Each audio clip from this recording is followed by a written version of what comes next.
Yo, what's up, everybody? Happy Friday. It is good to be back with you guys, wrapping up the week here on 412 Productions. Thank you guys again tuning in. Those of you here live early for the roll call, jump in the chat wherever you're watching. Say hello. We'll give you a little shout out before we officially start the show in about 5 minutes. You all know the drill. Starting over on D Live, we've got Q-Boys and John Rogers hanging out. Good to see you over there in the mosh pit. Shout out to Joe Elaine hanging out with Seaside Lady, who just dropped a $20 Rumble rant. Thank you so much. Says happy birthday, Adel. I hope you have an amazing day and you get to go golfing. Yeah, thank you so much. I appreciate that. My birthday is on Sunday, and I did have a great fourth. Thank you very much for that, Seaside Lady. I really, really, really appreciate that. The kind words and the birthday wishes. Let's jump over to pill.net, our home sweet home, the exclusive place to watch hour number 2 of today's and every day's broadcast. So find your way over to the comfy bunker and jump into chat. Delia in there first today, down there in Arizona. What's up, Delia? Light Spirit Lance, welcome. Due Diligence, Floyd, happy Friday, sir. Patriot 714 in the house as well. What's up, Patriot? Let's see. HL Paco, welcome. Joe Elaine modding the chat. Thank you, Joe. Appreciate you so much. Thank you for all you do. And we have Due Diligence says it's Fajita Friday cookie. Fajita Friday cookie. Thank you, Floyd. Appreciate that. D Richard, good to see you as well. And we got R Harrell out there. What's up, R Harrell? Hope you're having a wonderful day. Kane Chris, good to see you, Chris. Matrix Codebreaker says, thank God it's Friday. Much love, Adel. Much love, Matrix. Thank you so much. Patriot 714, welcome. Barb Robbins in the house as well. What's up, Barb? It's good to see you. Puddin' Hollow and Tweety 52. What's up, Tweety? Sorry, my chat is scrolling slowly. My computer's been so slow. I think I need to either upgrade or figure out a way to tune this thing up a bit. Snow Bunny 68. Welcome. D Patriot in the house. Say hi to D Lurker for us. Good afternoon, Mr. Gerardo. Hope you're having an awesome Friday so far. We got Clover Lily and Truth Teller 101. What's up, guys? Good to be with you. Molon Labe checking in from South Africa. What's up, Kaiman? How you doing, man? Laura Y repping the 412. Am I heading to the Butler Fairgrounds for the rally on the 13th? I don't have plans to at the moment, but maybe I will. I'm just hearing about that now, honestly. So who knows? Maybe I will make plans to go do that. I've yet to go to a rally. I've yet to do that. So maybe I will. What's up, Timar? Good to see you. PNW Sasquatch, welcome. Welcome. We got Faithful Mom out there. And D Patriot says, have a great birthday. Thank you. I've got fun plans this weekend, for sure. For sure. Doing a little pool party with some friends on Saturday. We'll probably end up going out. And then Sunday, having a little cookout.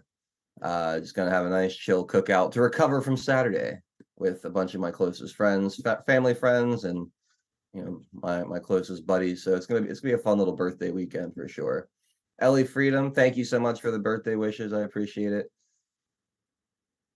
Let's see, Big Willie, what's going on? Good to see you, Fazik out there. And Patriot Bro, what's up, Patriot Bro? My name is D. Off and on in the house. What's going on, off and on? And Kaz 1012. All right, well, looks like most of the fam is still hanging out with Drunk Pinata right now, so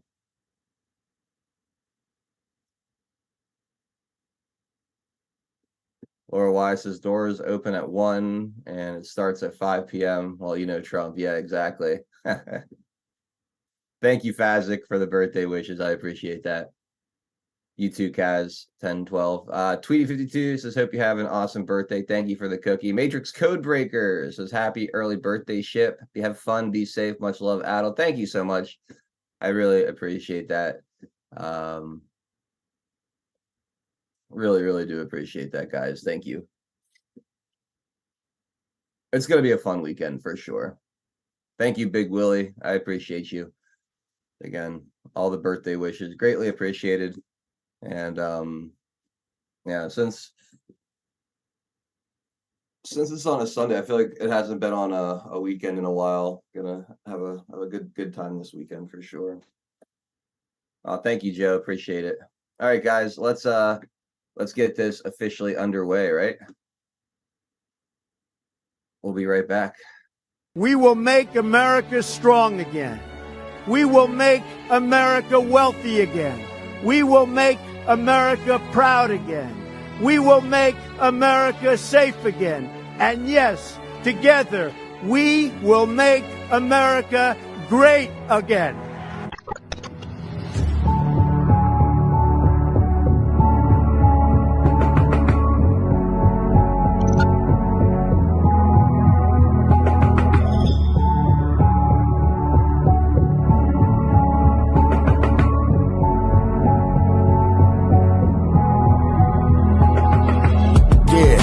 Y'all for tuning in, Patriots United, doing what we gotta do to win. Be addicted, the MS7, now we're moving in. And once we take over, we won't ever move again. Where we go on, we go all, I say it with pride. No, we won't run, we won't fall, we're right by your side. The demons have taken hold, but none of us will abide. Stand strong and stand bold, that's how we'll survive.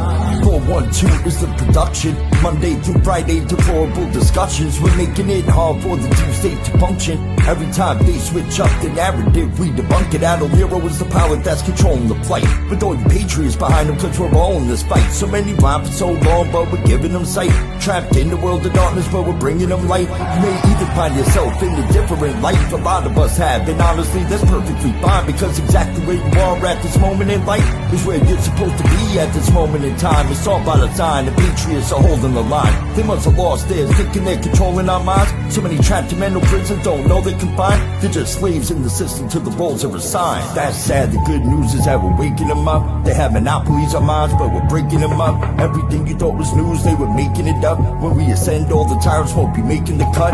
Let them all burn in the hellscape they create. We the people already mapped out our escape. We hold each other by the hand as we all elevate and go to a different place. They can never get chased. When I look into the future, I can see that it's bright. When this history is written, they will see that we're right. We formed our own community and the circle is tight, but I expand the circle with every word that I write. The pen is sharper than the sword when you wield it with might. Why do you think they try to kick us off all the sights? These people hate America and punish us out of spite. We are the beacons of hope in the darkness of night. So let's go, strap in, yeah, get ready for the ride. Watch the water, we're witnessing the turning of the tide. Feel the passion and the fire that you got burning inside. Take the narrative they're feeding you and turn it to the side. We're alerted to the lies, replacing with the truth. We know the plan they devised, they're invading the youth. Now we're homeless and advised to start raising our boots. These demons all weaponized. Now we're raising our troops. Now we're raising the roof and sounding the alarm. Remember that it's always darkest before the dawn. Life is a game of chess. They want to use you as a pawn. You're only useful until you're not useful, then you're gone. But not us, we're on the right team where we belong. Everybody is invited, so come follow along. We refuse to say things are right knowing they're wrong. Adol Nero, take the mic and take flight, cause it's on. And now, straight from the Steel City, it's your host, 412 Adol Nero.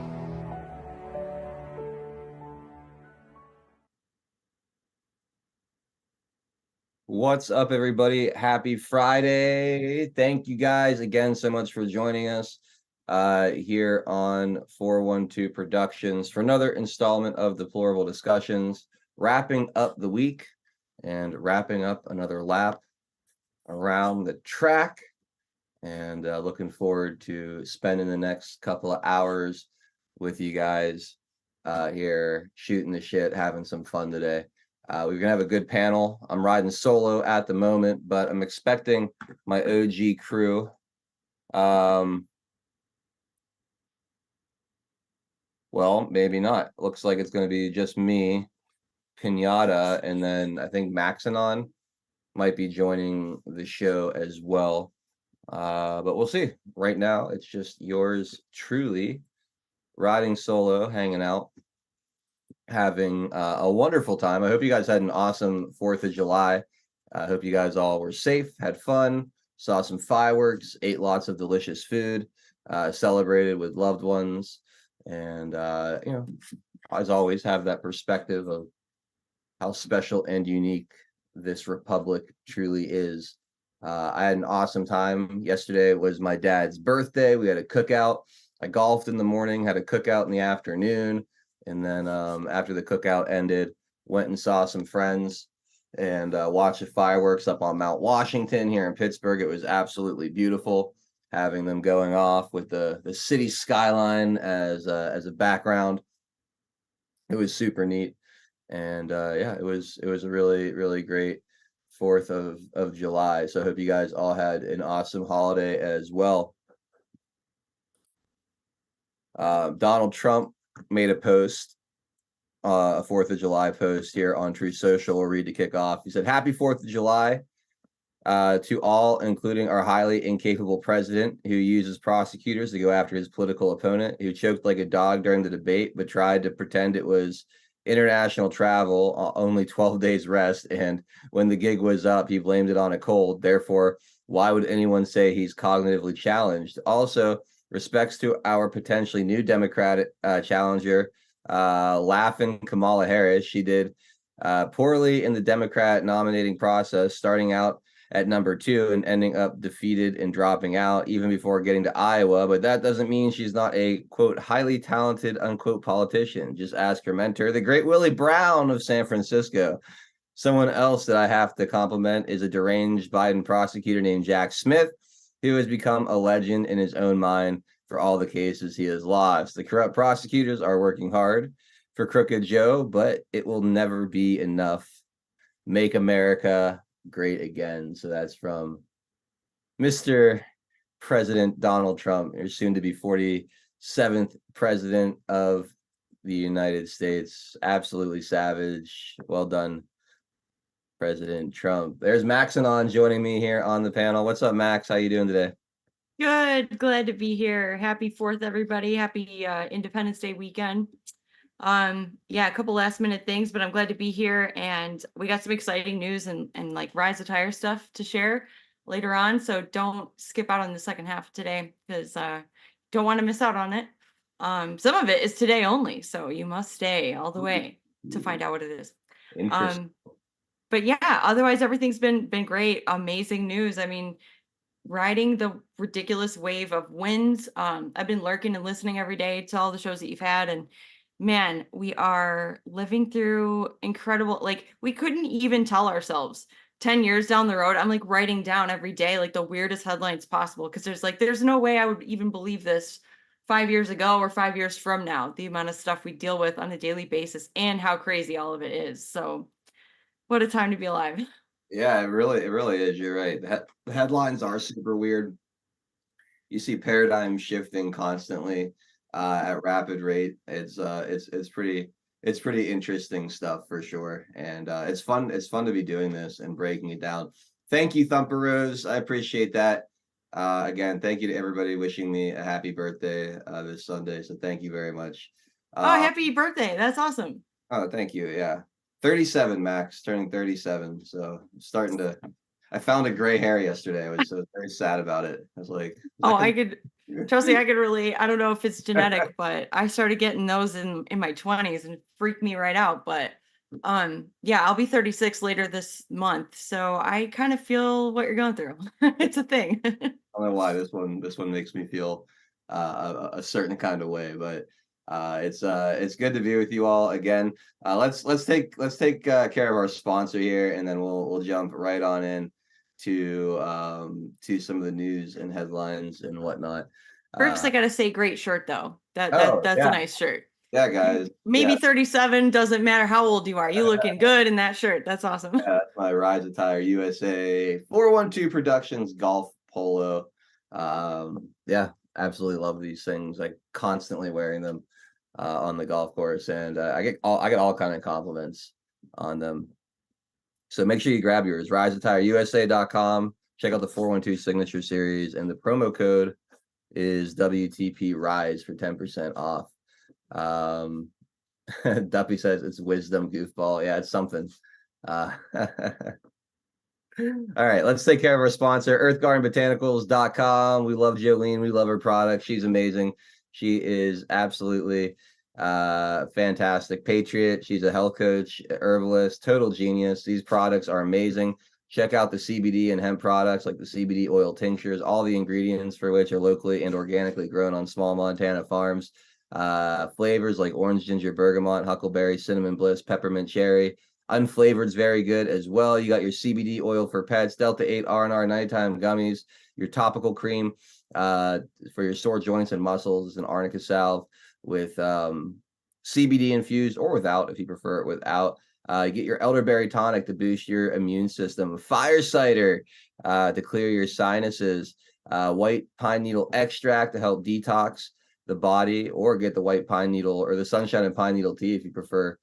Sipping on tea has a similar effect. There's elderberry tea, golden potion tea, serenity. So all you tea drinkers out there, pick a blend and give it a try. And of course, the critter juice, the all natural insect repellent, my favorite of all of these products because, well, it works so well. And I'm always outside during the summer. Mosquitoes typically make it extremely miserable, but this stuff has been a game changer. It smells good. It's not oily and gross on the skin, and it's incredibly effective. So go check out all these amazing products, earthgardenbotanicals.com. Promo code 412 gets you 10% off your order. Again, that's promo code 412 gets you 10% off your order. So there you go. That is our one and only. Man, we went to the fireworks last night and we were sitting in the park, like kind of near some, like a creek, a stream. And man, was I thinking about that critter juice. I was like, I almost never need it. But when I need it, I wish I had some of that. And it specifically came to mind. I said, I wish I had the critter juice. Don't be like me. Get critter juice for yourself so you don't end up with bug bites the next day like I have today. I'm telling you, it's one of those things. It's not an expensive product. It's really not, and it's so effective. And if you're like me and you do get bit a lot, or you're going to an area where there's going to be a lot of mosquitoes, it's totally worth having. All of her products are absolutely amazing, and they all do different things. But that critter juice has like legitimately improved my quality of life during the summer. For as much time I spent on the golf course, outside walking around, in general, like it's really amazing. So I can't recommend it enough.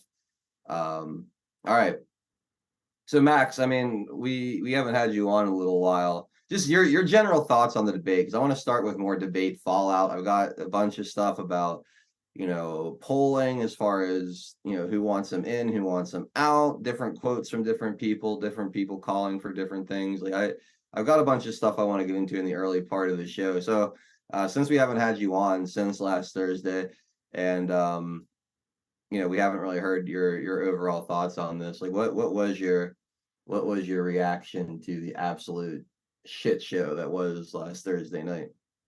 Well, it was spectacularly bad. I really didn't think it was going to be that bad. I thought we were getting our hopes up a little too high that Trump was just going to knock him over and clean the floor with him. And no, it was the opposite. It was so bad. His performance was so embarrassing that I thought not even halfway through, I thought right off the bat that if there was any question as to whether or not he's our guy, I no longer doubt it, because that he must be doing this on purpose.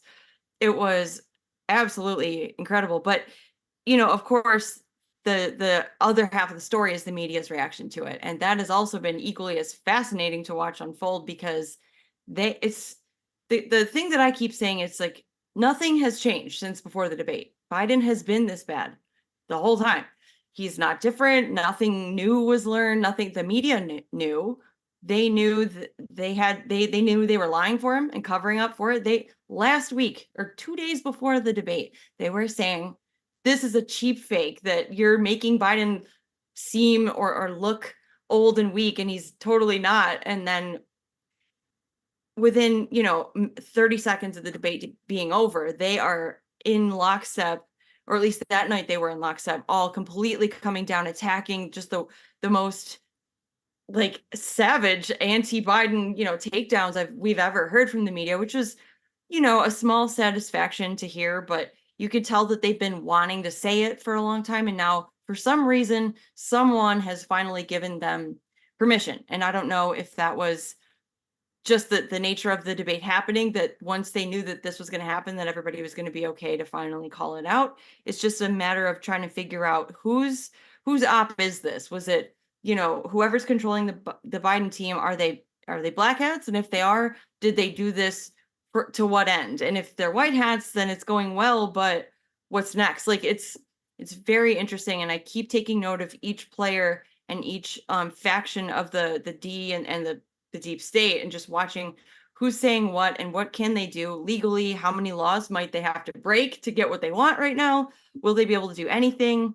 But the bottom line is that Trump looks like the winner of all things. Like the Democrats just cannot come back from this, no matter what they do. This is checkmate to me. So in a nutshell, it's checkmate. I love that. Yeah, it really is. And the media, probably the most rabid anti-Trump entity of them all, the mainstream media, it's ultimately their fault they're in this position because they refused to report on Joe Biden's condition prior to the debate. They made it sound like sheep fake and disinformation, and they were telling people not to believe their eyes and ears, and then there was nowhere to run and hide. Yeah. But it took this long, and now they're stuck in a very tough place. So the poetic justice there is absolutely beautiful, absolutely beautiful. All right, well, Drunk Pinata just popped in, so let's see what he's got going on before I jump into my stack of stuff here. Drunk Pinata, happy Friday, sir. How was your 4th of July? It's pretty good. Yeah, do anything exciting? Not really.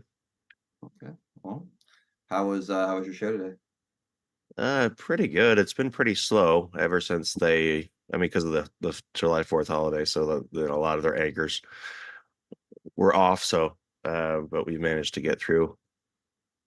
Oh, But yesterday we went over the fear mongering over Project 2025. And okay. there's a lot of people, influencers on YouTube we kind of went over some of these different videos of them just talking about this. And they say, look at this thing that they're going to do. And then what does Trump do? Because what I was noticing is, as far as like a trend, they're trying to tie this into some sort of a white Christian nationalist agenda that they would say is a just like the Nazis did, because they're trying to with the rhetoric about Trump and this kingship and brand new powers, which obviously is not the case. I saw them trying to combine these two because Rachel Maddow was doing it too, but they were kind of doing it in such a way that they were really upplaying this Project 2025, but not necessarily saying this is Trump's agenda. They were getting there. And then what does Trump do today? He puts out another statement about that, says, I don't know anything about Project 25. It's not what we have adopted. It's not our campaign thing. Those guys can have their own ideas about what they want to do. I'm not endorsing it. I don't know what it is, but basically wishing them the best of luck. And so really kind of curtailing this thing, because it was by next week they were going to go full bore with this is what Trump has adopted. And I'm sure it may not stop them for him saying that. They'll say, oh, he's just saying that. But as far as he came in, he nipped it in the bud at the perfect time is what I'm saying. So it was about to culminate next week with this huge narrative, and I think it just got completely derailed. That's good. I'm glad that he did that, because that document, I almost wonder if there aren't some anti-Trump forces working in there to put absolutely things that he wouldn't do and just go crazy, like for the purpose of handing it to the media to then attack MAGA with. And I'm glad that he's like, I knew that he had never said, this is what we're going to do. This is our playbook. No, he has Agenda 47. Mm-hmm. That's different.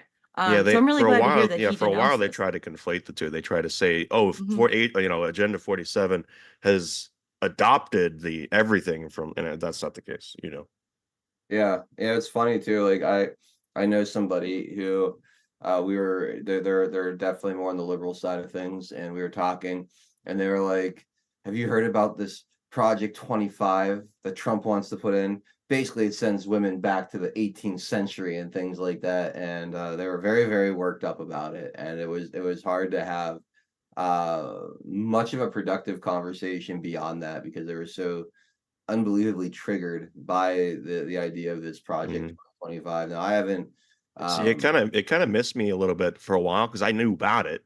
I knew that the MSNBCs and CNN would talk about it, but I didn't realize how viral it was going on like a TikTok platform or that kind of thing. Where and I think this is where I was.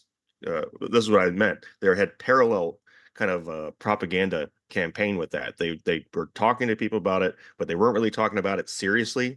They brought it up occasionally on MSNBC and CNN's like that kind of thing, but I think they really wanted to have this like fake grassroots thing take over with it, and then they would try to attach it to Trump. And then, but yeah, I think it failed. Yeah, I think it will fail for most people. Some people will continue to associate. Yeah, It's yeah, you're not gonna get them all. I get that. yeah, it's kind of like they found a way to take something like, like we have like okay, Stacks just literally said it at the exact same time I was about to. Like we talk about like Agenda 2030, and we kind of use that as a way of quickly labeling the like globalist agenda. It's more surrounding like climate change and things like that. Except But Biden's actually signed on to that one, like yeah, literally. Yeah. yeah, well, yeah, for sure. But they found something where they can quickly label label, give us a scary label or give what we want to do a scary label, and like they found something that can be like a trigger point to shut people down, and it looks like they're going to try to make it this Project 2025 thing. So I'm glad Trump came out and distanced himself from it today too. I saw that as well. So we'll see how they counter that, or how they react to that, or how hard they still push it. But I have a feeling that they're going to go full steam ahead on that, because they don't have anything else. They don't have anything for you to vote for. All they have are things for you to be scared of and vote against, and that is not nearly as effective. So they have to do it extremely loudly and really turn up the intensity in the fear mongering. So it's not, again, look at our economy, look at this, look at that, look at all these things we've accomplished. You get like a generic line about just look at a record. Don't worry about the fact that he can't finish a sentence. Just look at his wonderful record, and then be afraid of all this stuff. Look what the other guy wants to do, and that's going to be essentially their talking points, or how they go about this for the next 4 months. I think we're exactly 4 months away. I saw Delia send some gold pills and telling us for over the next 4 months exactly, until we go to the ballot box and vote on November 5th. So just be prepared for it. It's going to be very little look what I've done, and a whole lot of look what they're going to do to you if they win. So Yeah, I prepare. don't think that's gonna work either. I really don't. I think they're still kind of caught between, just to kind of round off the end of my reaction to the debate, because the media's reaction, then the governor's reaction, and then the factions of the media. There's been some people saying, absolutely still supporting Biden, don't give up on him yet. Things are, he had a bad night. He had a bad night. Watching what Pelosi said, watching what Clinton said, and Obama, and then watching what people around those two. I know that the Biden camp and the Obama family, those two groups have never gotten along. Like there's so much, I don't know, intrigue and drama. It's kind of like the Royals, like all of that crap. It's an interesting time to watch who's doing what. And I think that now the whoever's in control of Biden is watching. Everyone in the media has had their opportunity to kind of state their position on where they're going to, like, are they going to be loyal to these people or those people? And I think they're all trying to calculate their destiny right now and try not to get killed, whether figuratively or literally. I'm not sure. His name was Seth Rich. That's all I can say. But I've had a couple of thoughts, and specifically about a lot of the SCOTUS wins. So I hope that some of the news is kind of following up. If you have anything today that's more reaction to some of that stuff, because they're more freaking out about the losses that they've had. It's just been such a great week for us, between the wins in SCOTUS, the clarifications, the weakening of the deep state, and then Biden's absolute destruction before our eyes, and then the media's reaction. This is like the best. This is one of our best weeks since MAGA started. This is great. I'm loving it. I agree. No, I completely agree. Some of the SCOTUS decisions, which we'll probably get into. I want to get into the Chevron one. So I have an article about the Chevron one. I think that's really important as far as disassembling the administrative state. the bureaucracy that, unelected officials that have way too much power in Washington, D.C. So I do want to get into that a little bit. I don't know if we'll get to it today, but I do have some stuff there. But you said something about, the media kind of being split and different factions of the Democrat Party being split, and you're right. They don't know what to do exactly. They can't tell you if that they should move on from Biden, because Kamala Harris is next man up, and she's equally unelectable for different reasons. One can't talk, the other one is just very, very unlikable in general. But both are going to produce a very similar result. And it's the voters too. And this is, I was going to save this for a little bit, but it's a good segue into it. I got this from Rasmussen. It says, after debate disaster, 55% think Democrats should dump Biden. So President Joe Biden clearly lost to former President Donald Trump in last week's televised debate, according to a majority of voters who agree that Democrats should find a replacement for Biden as their candidate. The latest Rasmussen reports national telephone and online survey finds that 57% of likely U.S. voters believe Trump won the June 27th debate, while 22% think Biden won. Another 21% aren't sure who won the debate, which, holy hell. I don't know what those 21 people were watching. After the debate, many commentators, joined this week by Texas Democrat Representative Lloyd Doggett, said that Biden should step aside as this year's presidential candidate and let Democratic Party choose another candidate. 55% of voters agree that Biden should step aside, including 38% who strongly agree, 36% disagree, which suggests that Biden should step aside in favor of another candidate, including 21% who strongly disagree. Importantly, nearly half, 48% of Democrat voters, at least some would agree Biden should step aside and let the Democratic Party choose another candidate, as do 62% of Republicans. All right. That number right there, 48% of Democrats believe that he, at least somewhat, that he should bail. That's literally splitting the party in half right now. So no matter what they do, half of their voter base is going to be upset, according to this sample size of what Rasmussen, and Rasmussen's pretty good. They're one of the more, and take all of these polls with a grain of salt, obviously, but this is if this was strong in any direction, that makes life a lot easier for the Democrat Party. It makes it a lot easier for the media to dig in on one direction or another. It makes it way easier for, different elected officials to step out and officially declare which side of this they're on. But they're caught right in the middle, because they've got their people in such a panic over Donald Trump winning that they're kind of afraid of their own shadow to make a move or not make a move. Some of them are so freaked out that Biden's unelectable, they want him gone. The other half are so freaked out that if you move on from Biden, it's going to be so damaging to the party that they're not going to be able to win that way either. But the point is that what's usually a very groupthink, what's the word I'm looking for? Monolithic. Monolithic mindset of Democrats and liberals is literally cut right down the middle right now. It's right down the middle, and it's paralyzing them. So what do? They just go hyper anti-Trump. No matter whether we move on from Biden or we stick with him, it's still better than Donald Trump, and they're going to push that as hard as possible. So I expect the dictator stuff, the threat to democracy stuff, the convicted felon stuff, as Pinata brought up, now this Project 2025. If you're a woman, if you're Black, if you're gay or trans, you're literally going to die if he wins. That is going to be the messaging for the next 4 months, because they don't know what else to focus on right now. So I find that to be wonderful. That 48% number put a big smile on my face. Yeah, that's a really good point, that either way that they are going, if that poll, of course, I think Rasmussen does a pretty good job, but I think he's come out as no longer unbiased. Like, he's just like, I'm going to represent the truth. If it's MAGA, it's MAGA. Like, At least he's Yeah. biased towards the truth now.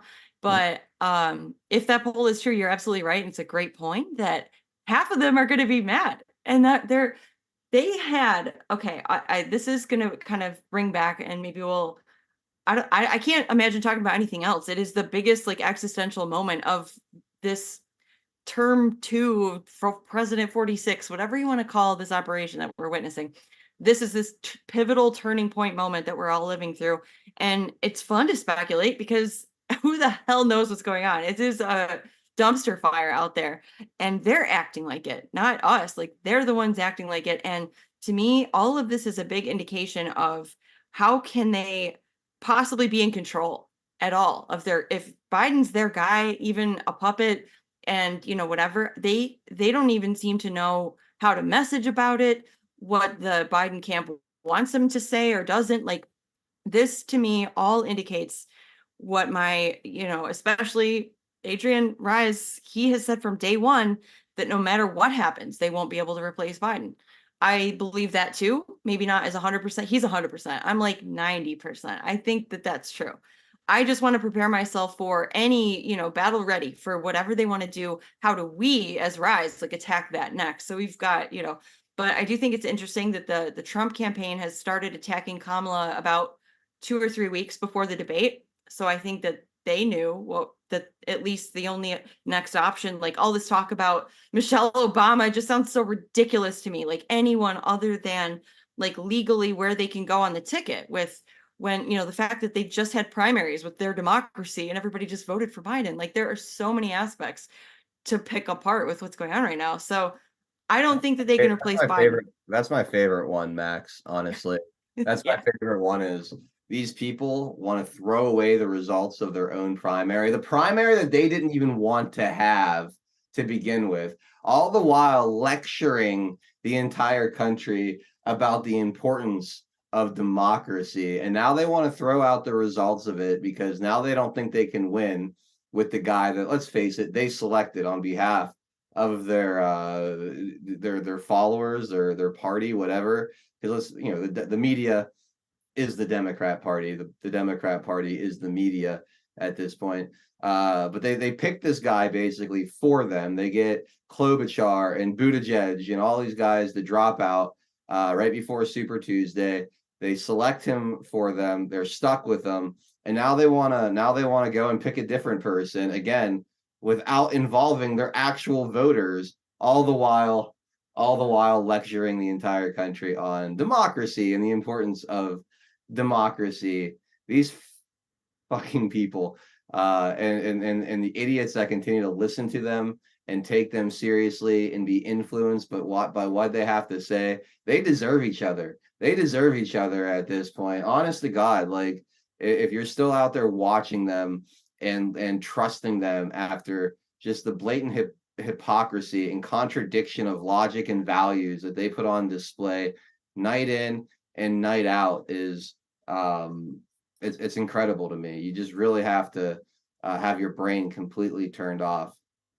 And again, speaking of the media, I don't know how much of this I'm going to read, if any at all, because we've already kind of covered this angle. But reporters say they suppressed Biden's decline because right-wing media was reporting it. So again, the poetic justice, the beauty of it all is that they could have reported honestly on his condition for the past 2.5, 3 years. They could have started the wheels turning. They could have gotten him out of the picture before the primaries even started. They could have had a slate of different candidates vying for that spot. They could have allowed their voters to pick the one that they liked most, giving them the most electable candidate based on the primary to win.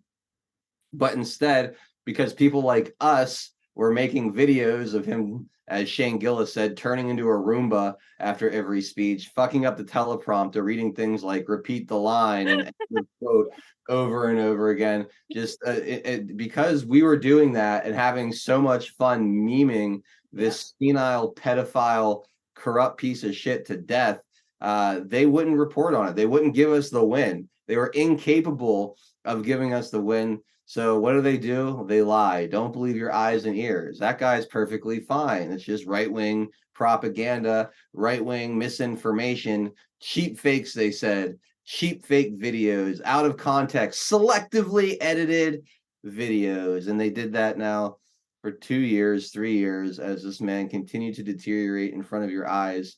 And now they have nowhere to go, nowhere to run, nowhere to hide.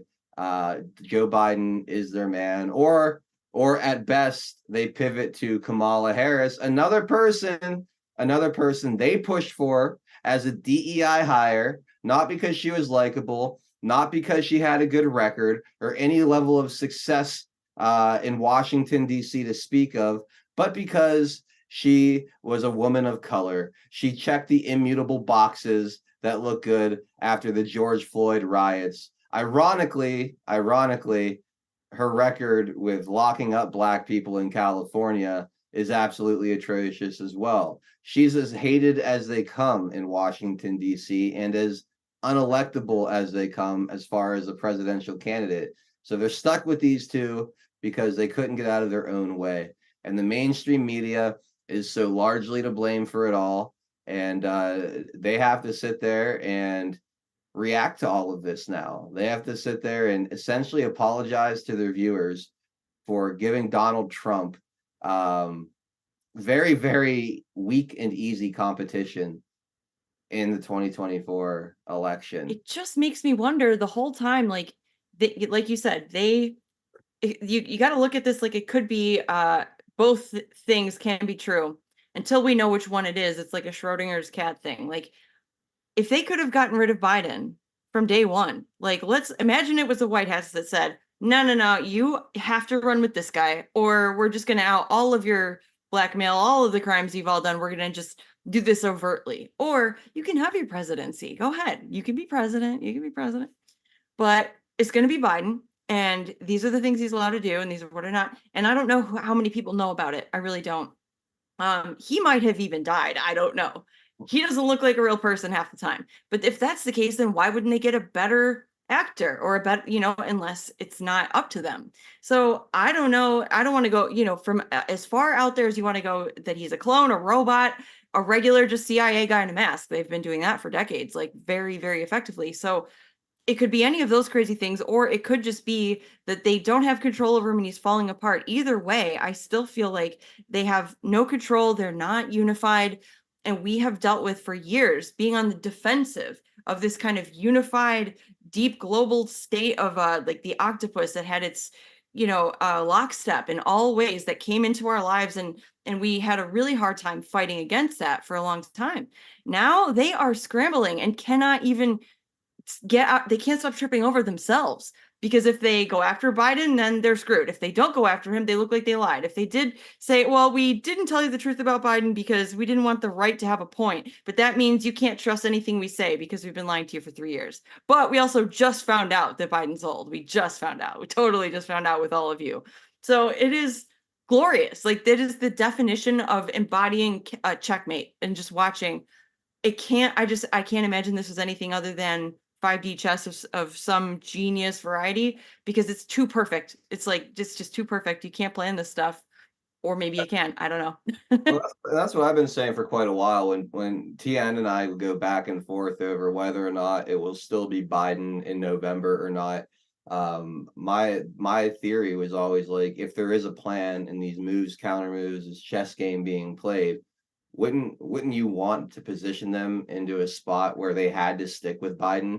Going all the way back to the phone call with Zelensky, if you were going to pick somebody that could red pill the entire part of the country that you can't reach with your own voice because they're too mentally turned off, because they're too bought into the mainstream media nonsense, who's the one guy that you could kind of roll in there like a grenade and blow the entire thing up? And the answer was Joe Biden. How do you get them to take Joe Biden? Well, you make that phone call to Zelensky, because the entire impeachment was based on the premise that Donald Trump was trying to dig up dirt on his presidential election opponent. But he wasn't the opponent at that point. They had to then make him that to sell the impeachment and make whatever that phone call was, which was honestly a perfect phone call, but to try to make it seem sinister, they had to then elevate Joe Biden into that role. And the rest of it, I think, is they know their enemy, right? The white hats, if you will, know their enemy. They know how the mainstream media behaves. They know the way that they cover things. They know the way that they are triggered and manipulated by what they see in the independent and right-wing media.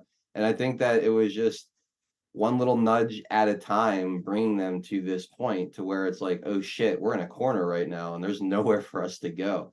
So that's my, like, I don't think that there's like actual military in control right now. Like, I find devolution and a lot of that stuff very interesting. I don't rule it out, but to me, it's none of that really. It's really just understanding your enemy and positioning them into a place where they're going to, again, red pill a ton of the country that you can't reach for you, just due to the way that they behave naturally, and knowing how to kind of push them in that direction. And again, sticking them with a Joe Biden, Kamala Harris ticket essentially this late in the game was brilliant. And I think that was the long plan here, to have them put someone so incompetent, so outwardly and on the surface incompetent in this position, that gives them nowhere to run and hide, and really sets up Donald Trump not only for a massive landslide victory, which I think is coming, but I think he's going to win popular vote. So they're not even going to be able to like give you like the democracy angle to this. And I was watching something the other day. I can't remember who was on. It was some political analyst on Real America's Voice, and he was going over poll numbers in different states. There's potential for the Republicans. They're competitive to potentially win and be up 60-40 in the Senate. Think about that. That's a filibuster-proof majority. That's a I think I filibuster. saw that same exact. Could it have been on at least on the War Room channel? I Or I don't remember, to be yeah. completely No, honest.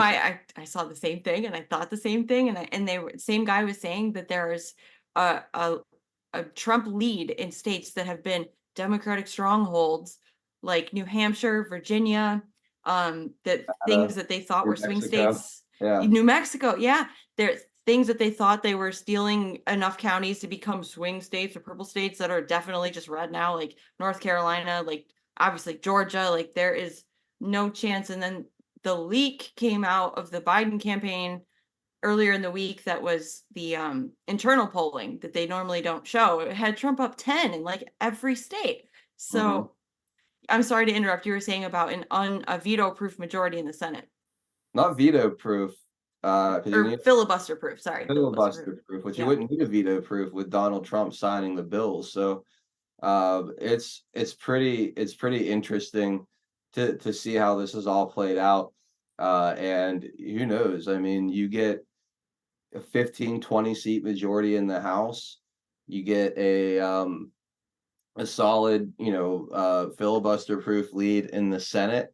You could push through whatever tax cuts and initiatives you really want. You could shove it right down their throats for the next 2 years. I mean, like, it's nothing. They would have no way of holding you up or gridlocking you. Granted, you would still have your Murkowskis and your Collins and some of these rhinos like Mitch McConnell and whoever, that could potentially slow things down in the short term. But then again, they're just going to be exposing themselves and really, I think, pushing the right towards more America First candidates next time around. So they're going to be voting for their political survival essentially. So I'm very excited to see this, and I think this is what they're trying to limit, the down ballot damage at this point. I think they know they're going to lose the White House. I think now the game becomes, for the Democrats, becomes how do we salvage whatever seats we can in the House and Senate and try to limit the bleeding. So, we're not trying to dig out of a 20 seat deficit in the Senate and whatever in the House. House is a bit easier to come back from because you do that every 2 years. But the Senate, going down 10 seats, that could take a decade to undo. And you'd have to be really good over the course of a decade or two to fight back in the Senate and be able to do anything at all, with your majority.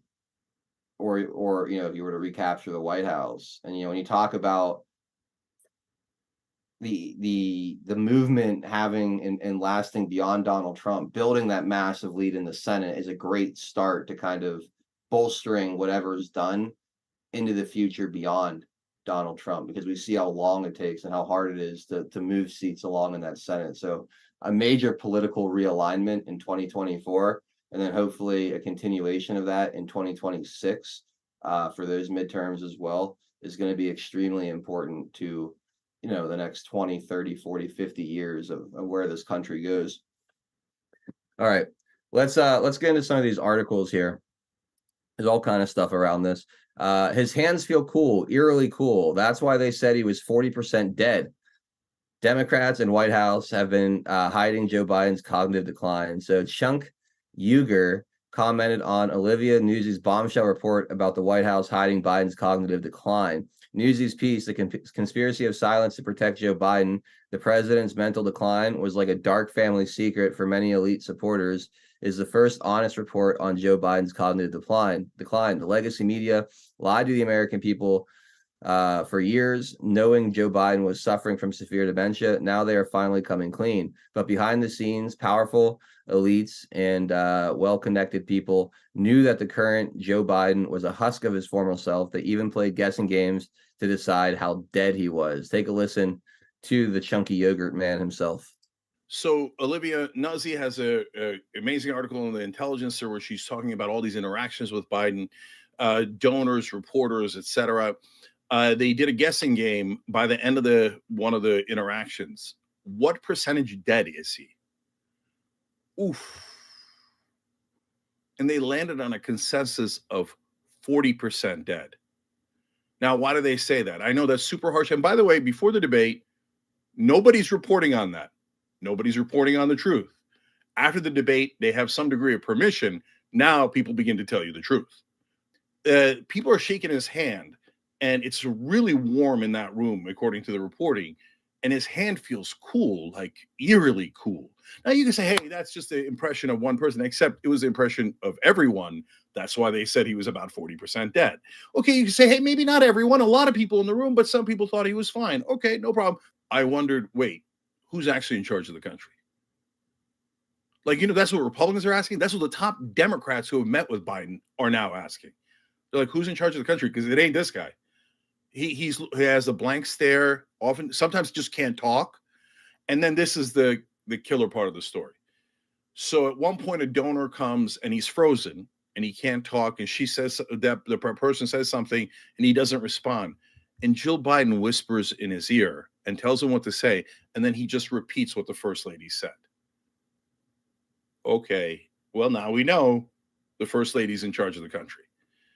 Joe Biden constantly lapses into freezing, like literally can't respond to you. That's the president of the United States.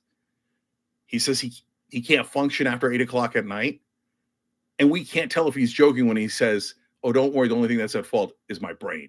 The only thing that's broken is my brain. The only thing that's in danger is my brain. Okay. And that's the best candidate you have? Guys, also think about this. Team Biden, the dead enders, are trying to just push him over the finish line. They're like, oh, if we can just get past the 4 months, we'll be fine. We'll be fine, right?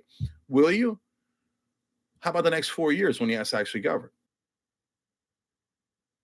That's, again, Chunk Uygur, or Shank Uygur, or however you say his name, of the Young Turks. And this guy is normally, fully on board.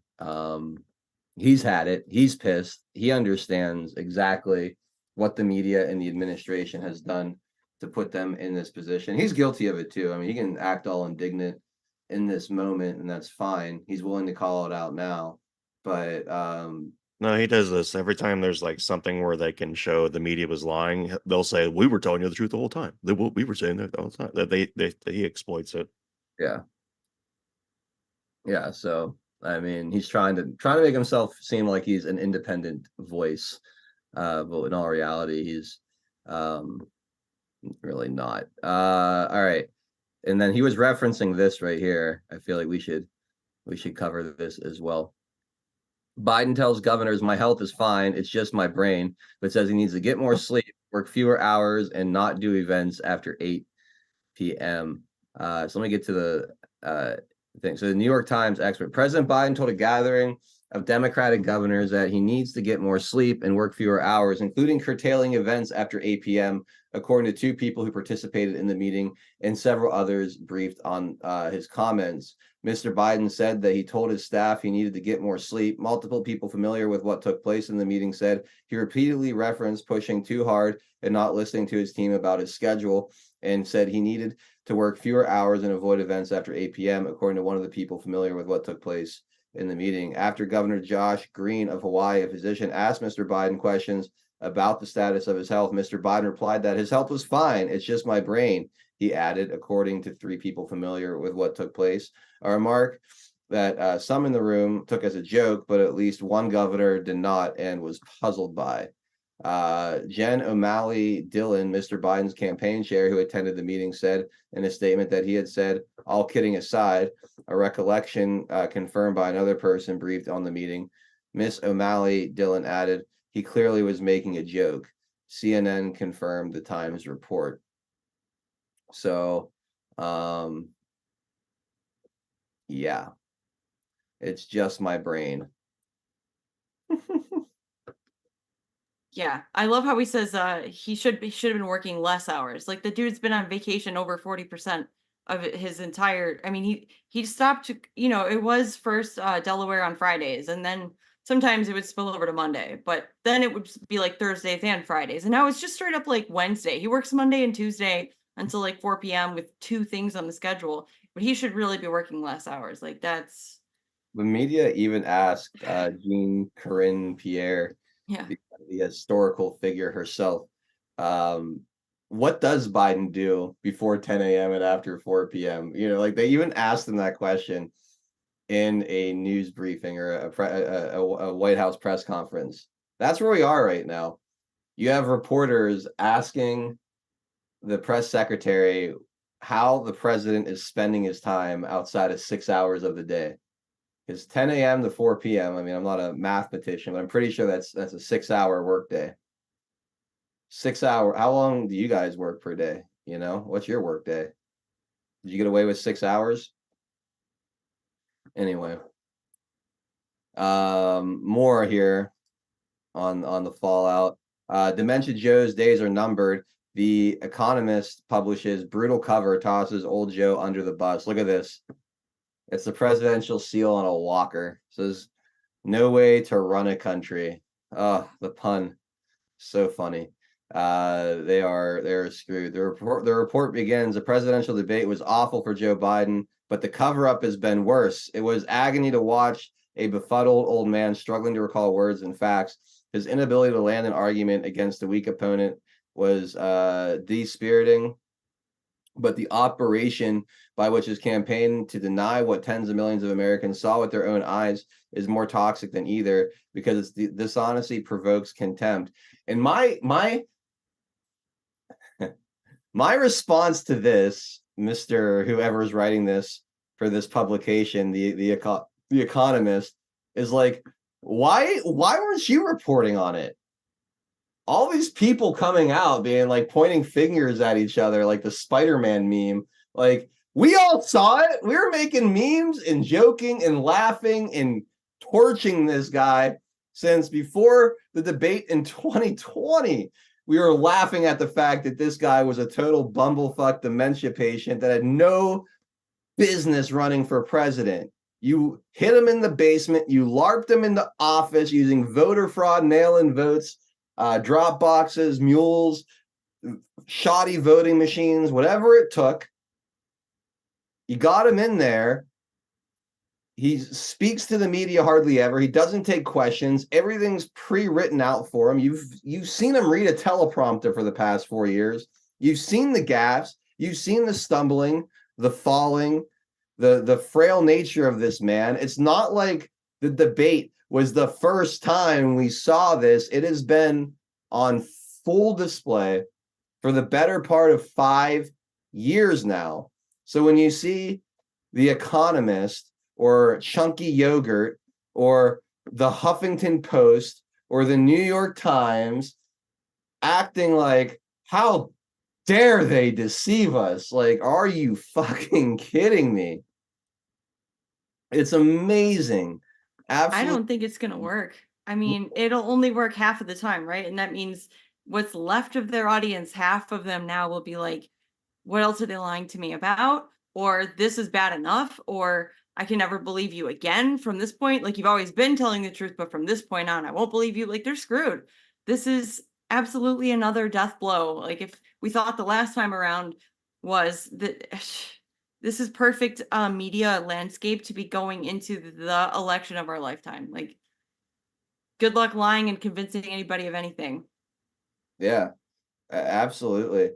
All right, I want to do one more quick thing here, and then we're going to go to our break. We'll come back on the other side exclusively on pilled.net. So if you're on Rumble, D-Live, Cloud Hub, Odyssey, or Twitter, find us over in the Comfy Bunker. Go to pilled.net in your browser. We're at 412 Productions over there. I'm also dropping a link in the Rumble and D-Live chats to make it super easy on you. All you got to do is go over to pilled.net on your browser.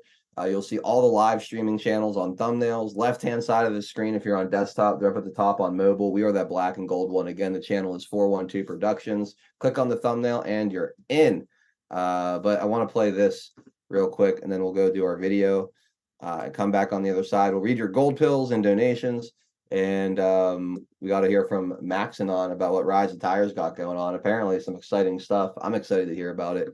And then we'll continue on with more Fallout, and then get into a bunch of other stuff as well. But here's this. It says, we gonna blow the party up. Delegate warns black women will destroy Dems if they choose a white man over Kamala. So again, I love this division within the party.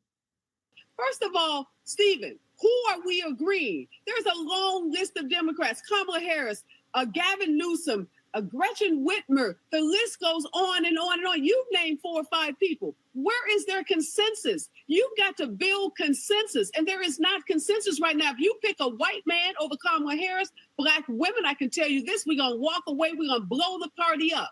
If you pick the black woman... Where you going to walk away to, Ariva? Where you going to walk away to? You going to walk away? You ain't going to walk away to Trump? Over Kamala Harris. So where are we getting agreement from on who this ideal Democratic candidate should be? Tell me that. Nobody's told me who it should be. And then tell me how you're going to get the 4,000 delegates, which I am one of them. I'm a delegate coming from California. So who's going to step out? One, tell Joe Biden you got to step aside, because everybody's not being mature about this process. Joe Biden is not just the president. There's a whole team of people. There's an administration. So if Joe Biden, when he gets reelected, which my prediction is that he will, he brings with him Kamala Harris, the most diverse administration in the history of this country.